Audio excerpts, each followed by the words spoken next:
What if when this was all over, that you died and found out there was no God? I'm like, well, who I've been praying to and giving my tithe? Number one, who I've been giving my tithes to all these years? Yeah. I want my money back. Yeah.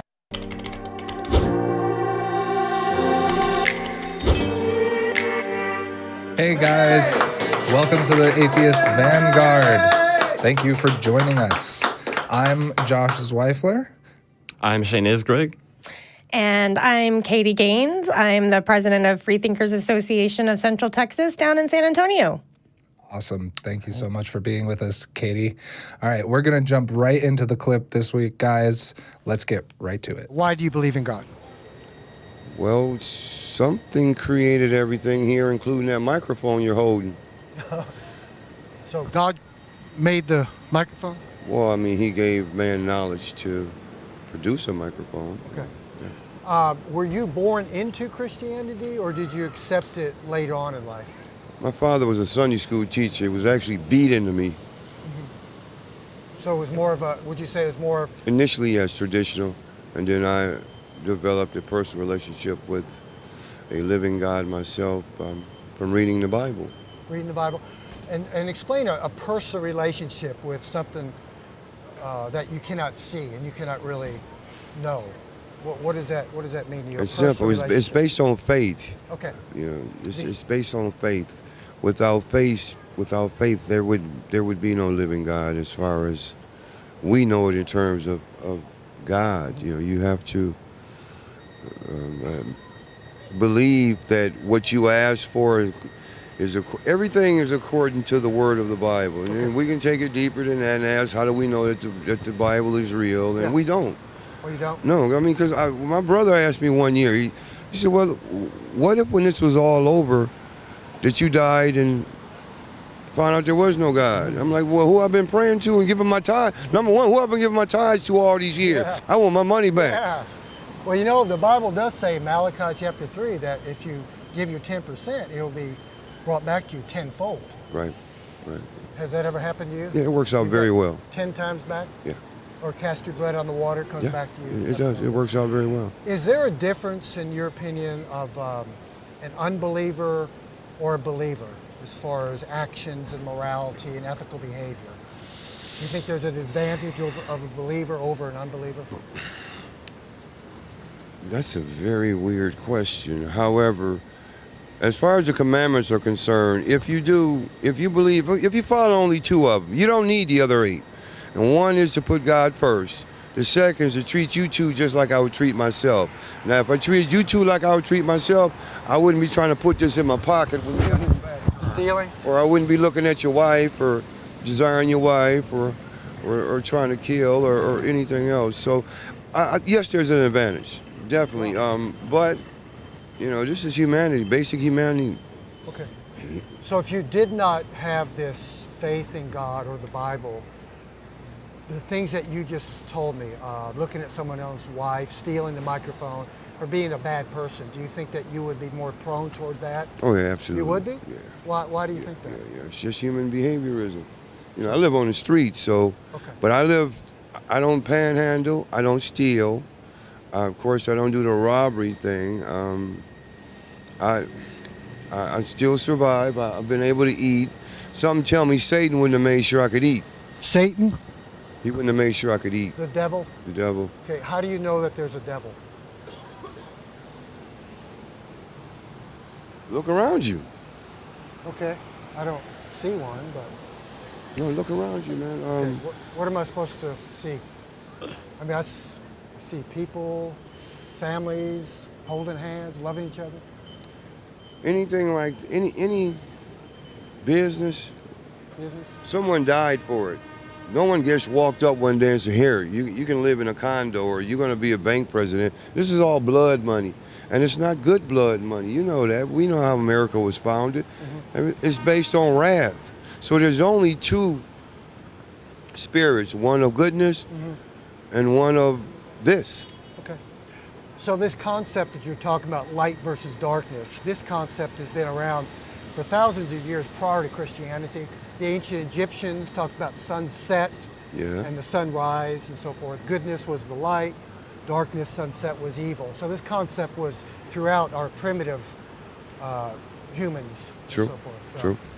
So that was part of that. Do you think that human behavior could be either good or bad because of the way you're raised, your culture, your upbringing, your parents? Yes, and then there is not a formula. I mean, I was raised.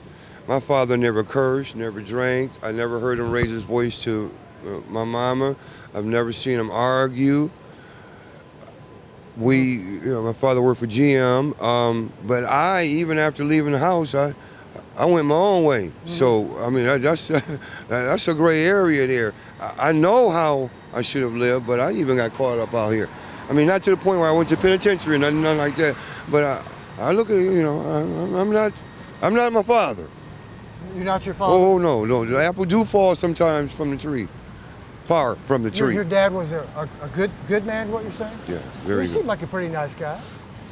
Yeah, that's open to interpretation. I'm sure all 28 of my ex-girlfriends wouldn't agree to that. Whoa, 28, wow, that's a lot. So, one more question, I'll let you go. So why do I personally, I'm an atheist, okay? Why do I need Christianity or God? Well, clearly you don't. You're doing all right without it, aren't you? Atheism is what? You don't believe in a God or... So what do you believe in? The absence of faith or belief in anything supernatural, a God or anything supernatural. I believe the same things you do.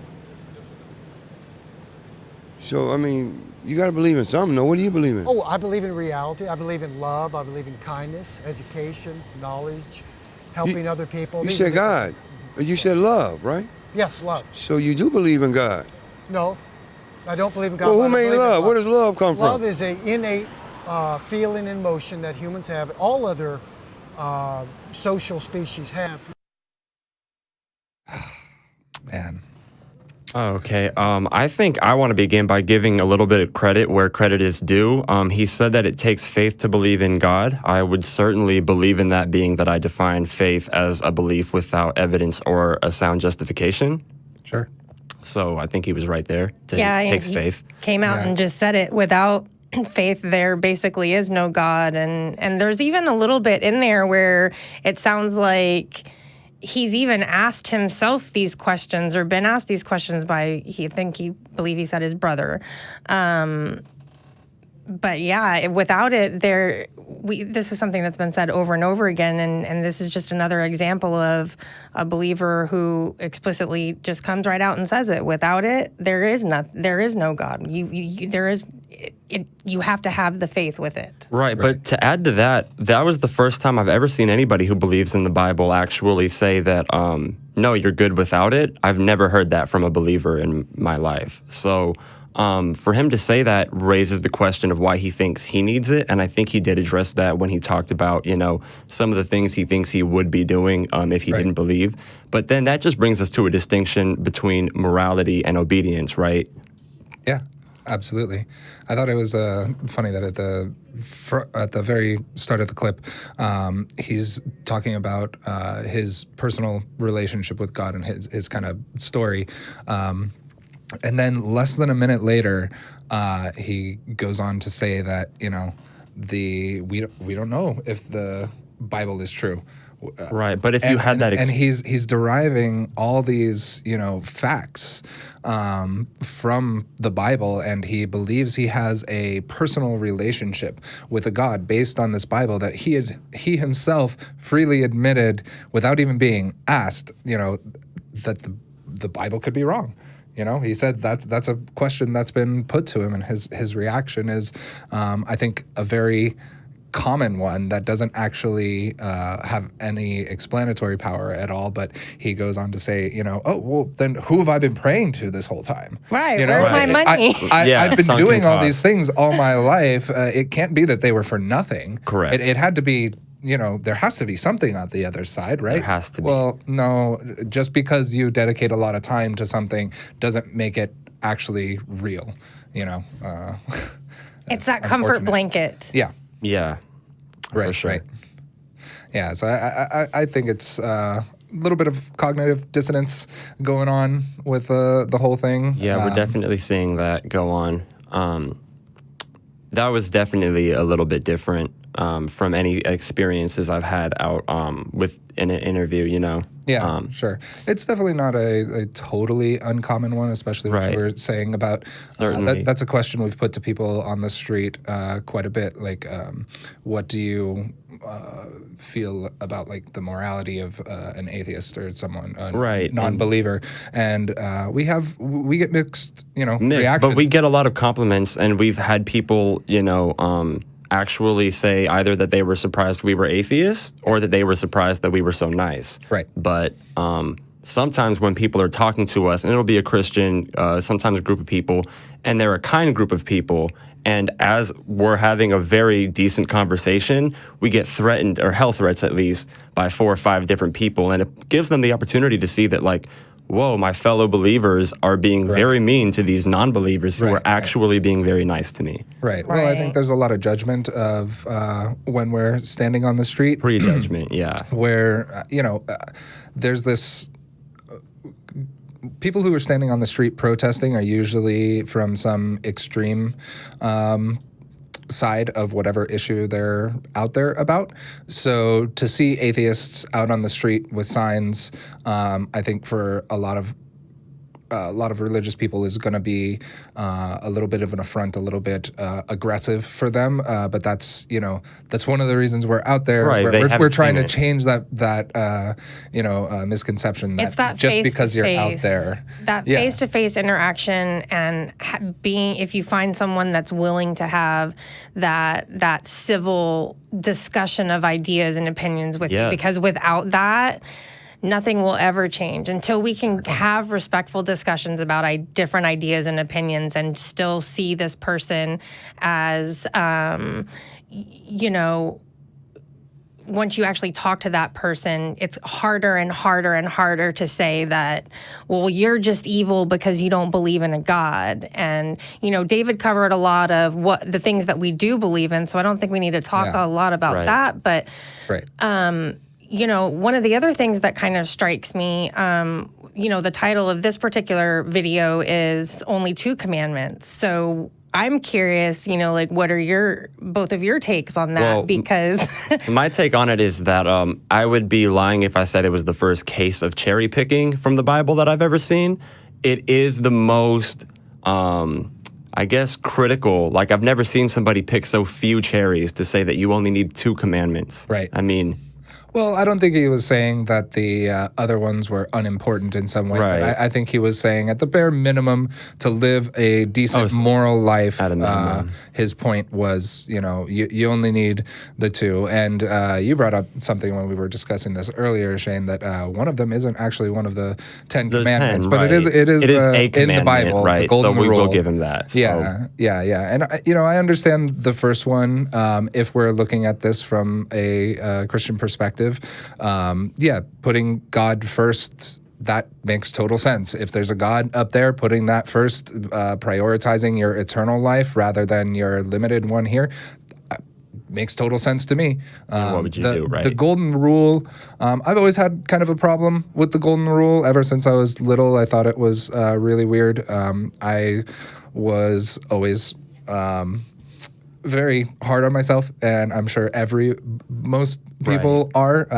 They say everyone's their own worst critic. Right. So this idea of treat others how you would like to be treated doesn't really pan out. Doesn't really pan There's out. also the problem with the fact that my well-being might be different from yours. So I might be a person who is okay with you greeting me with a hug, for example, right? Yeah. But if I'm saying do unto others as you would like others to do unto you, that means I now give myself permission to hug everybody that I greet, and not everybody's comfortable with that. I think the best example recently that I heard of that is do unto others is, and I don't remember what I was listening to, but they brought up, like, except for Joe Biden, don't treat others like you want to be treated, because there's been this whole hype about him being a huggy and a touchy-feely type of person. Yes. And, we're not in that time anymore.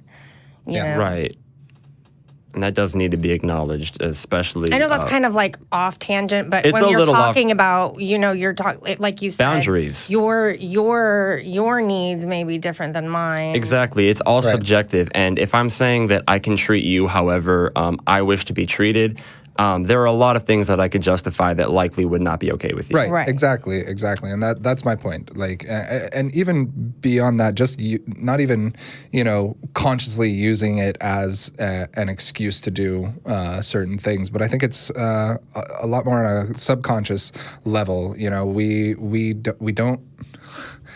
It's part of, like he was saying, human behaviorism.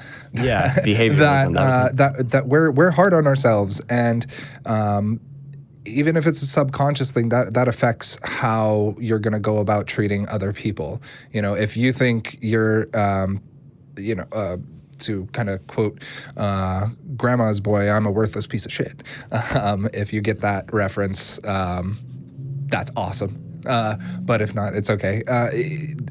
People think really nasty things about themselves a lot, and that's not something we should be projecting onto. Well, and people. he said he basically towards the end he was saying like, yeah, maybe I'm not such a great person. My 28 girlfriends don't think so, and I'm not as good a man as my dad. And well, one of the main lessons in Christianity, or I should just say of the Bible, is that you are born flawed, and you are undeserving of what they refer to as mercy, right? But the problem is if I'm undeserving of mercy and you're merciful to me, then what you've done is immoral. Because if I deserve to be in prison, then not putting me in prison is not the moral thing to do, because you've now jeopardized the safety of others, right? Let's say in an extreme case like murder, right? Yeah, you're now saying like, oh, well, I'm being merciful to you by letting you go, right? But you're putting more people in harm so that you can let me go, which is right.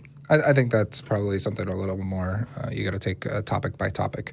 All right. I think a lot of stuff as far as morality goes, that's one of the problems with moral edicts. Yeah. That's one of the problems with, it's hard not to go down. Having a definite, no, this is how it is all the time. It's written down like this is how we do things. This is what's moral. This is not, it doesn't leave a lot of room for nuance, and it doesn't leave room for anyone to have any actual discussion around individual topics. Not that I'm saying that's what you were doing. Right, but, I get that. No, I get you. I think at the end of the video, he was talking about the devil a lot. That was I like that one. That was an interesting. Well, his standard for the devil was he pointed to a business and then said someone died for it.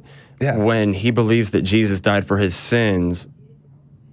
But if dying for something has something to do with the devil, how does he not use that same pattern to apply that to his own Jesus, right? I think Jesus is a Jesus is unique God, situation. Right, it's a unique situation. That what he was referring to, people dying for businesses and stuff like that. I think he was more trying to make the point that that person probably wasn't willing to die so that some person could be filling their pockets with money. So it's and then the money is the root of all evil thing, right? Business is seen as evil in an aspect of that, or success. Sure. And, right. I'm not sure that he was that's what he was saying, but I think that there's a lot of people can equate a lot of like wealth with the devil and things like that. Definitely. Especially when a celebrity gets successful, a bunch of religious people go, oh, they're in the Illuminati now, right? Right. Yeah.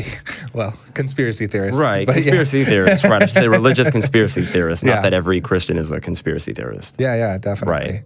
And it was just so interesting to see. I've never heard anyone give that explanation for the devil. You hear it for God all the time. How do you know there's God? Look at. I mean, that's and he did. He literally looked around. Look at look at the curtain. Look at our thing. Right. It's everywhere. Obvious. It's obvious. But to use that for the devil, I actually think is a little more accurate. Honestly. I look around and I see a lot of horrible stuff. I see a lot of good stuff, but there's certainly a lot of horrible stuff too. Yeah. So it. I would say that argument works a little bit better for the devil than it Right. does This for is God. one case where he is counting the misses and not just the hits. You know, Right. you Yeah, see yeah, a yeah, lot yeah. of, like, oh, faith in God and what's your reason? Oh, this, and this. And they count those hits, but they don't count the misses. They don't see all of the people that have been murdered over different ideas and opinions surrounding religions, right? So again, there's that, like you were mentioning earlier, that cognitive dissonance there. Yeah, definitely. Cool, guys. Well, right. I think we've gone over this video pretty well. Yeah. I think we've hit all the we have major covered the points. Yes. This has been a really interesting discussion. It has been great. So sorry, we're getting a little Getting communication from the audience here. Little communication. Yeah. But yeah, okay, guys. I think that's going to wrap it up for this week. So thank you very much for tuning in. Yes, thank you for listening. And Katie, thank you so much for being Thank you here. for Thank you so It has much been for great having having me. you. Yeah, excellent. We'll see you Cool. guys soon. Yes, absolutely. All right. See you guys later.